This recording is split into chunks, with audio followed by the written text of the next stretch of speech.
Pushpa Supenda Vera. I am studying in standard 7. I am from Goregaon Tehsil Camp, Mumbai Public School.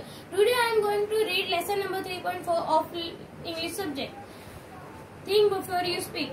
Man was meant to listen more and talk less. That is why, as the great British statesman Benjamin Disraeli said, nature has endowed man with 2 ears and 1 mouth. If man was meant to talk more and listen less, he would have 2 mouths and only 1 ear. Imagine how we would have looked.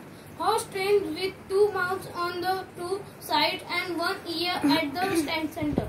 And mind you, the ears are like funnels, open all the time. There is no doors with which you can close them. Whereas if you have to speak even one single word, that word must pass through 2 walls, 2 funnels. There is firstly the fence of these 2 rows of teeth. There is secondly the fence of the 2 lips. Before a word can be spoken, it has to pass. It has to pierce through these 2 walls, through these 2 fences. Therefore, we must think at least twice before we utter a word.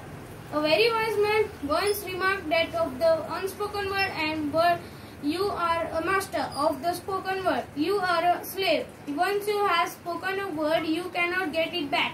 Do what you will. Therefore, you must be very careful about the words that you speak. Once the word has left your lips, you will not be able to get it back. What are unspoken words? That they are things you want to say but remain unsaid. Has thoughts in your mind.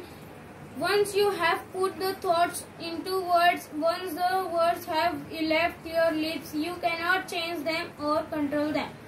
A young man went to his spiritual teacher and said, I have spoken very harsh and unkind words to my friend, and he is deeply